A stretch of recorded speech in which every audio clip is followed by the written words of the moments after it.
Hello guys, relatively short video today because it's just an example from Descartes' meditation, specifically in the second meditation, right? This is the wax example. So the purpose of the wax example is to distinguish what is perceived through the senses versus what is perceived by the mind. So let me quickly give you a quote from Descartes here, and he does this, he lays it out really nicely for us. So here it is. Let us take, for instance, this piece of wax. It has been taken quite recently from the honeycomb. It has not yet lost all the honey flavor. It retains some of the scent of the flowers from which it was collected. Its color, shape, and size are manifest. It is hard and cold. It is easy to touch. If you rap on it with your knuckle, it will emit a sound. In short, everything is present in it that appears needed to enable a body to be known as distinctly as possible.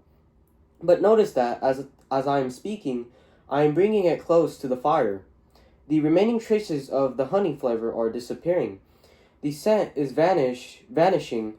The color is changing. The original shape is disappearing. Its size is increasing. It is becoming liquid and hot. You can hardly touch it, and now when you rap on it, it no longer emits any sound. Does the same wax still remain?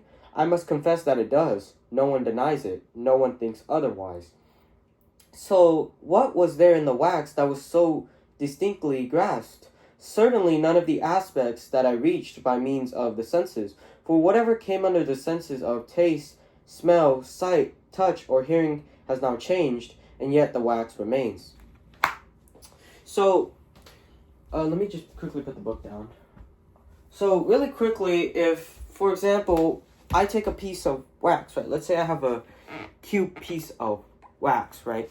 And I place it near a fire. So obviously, let me draw a flame, even though my flame might suck. Ignore it, please. Maybe draw like wood, right? You know, because you need wood. But anyways, so let's say this piece of wax, originally, when we took this piece of wax, which is the cube wax, right? We perceive certain qualities like that of, well, it tastes in this certain way. It has the color of, let's say, white. And when we flick it, it makes a certain rough sound, right? It emits a certain sound. It's this certain color and its texture is smooth. It has a certain size and it's a certain shape.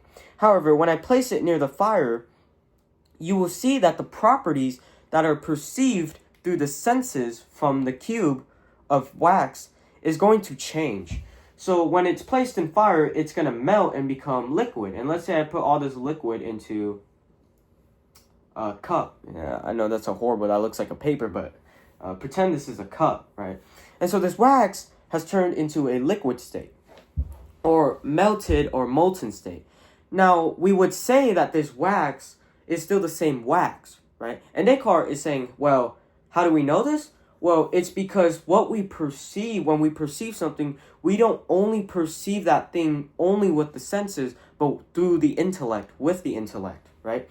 Because if we only perceived things like this wax with our senses only, then not only would knowledge become impossible, because then that means this wax and this wax would be a different thing, right? Which would make science impossible, right? We grasp the true nature, or the quiddity just means essence, right? We grasp the true essence of things through our mind.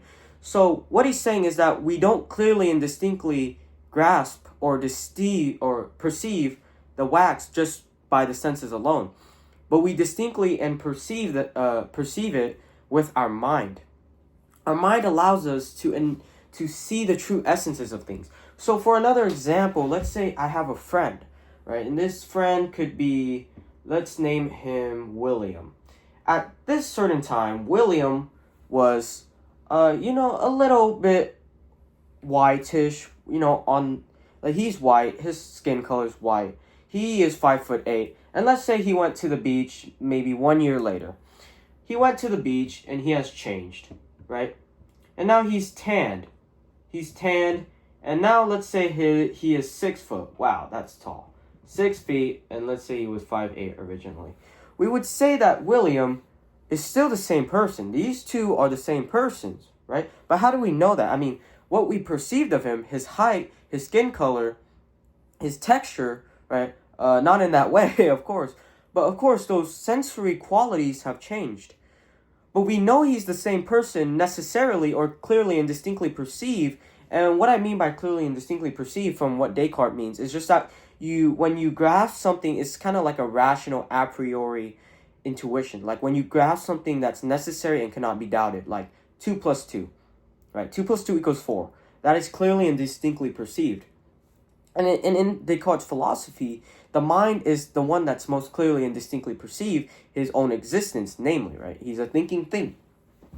Now, going back to this, we know that, I forgot his name again, but I think it was William, but we know that William is still the same person, right? Even though he has increased a lot in height, he is the same person because the mind or intellect clearly and distinctly perceives that. Remember, Descartes' criteria or epistemic criteria is that whatever he clearly and distinctly perceives is necessarily true, right? And so that's why in the wax example, he argues that we can't just perceive things by senses alone.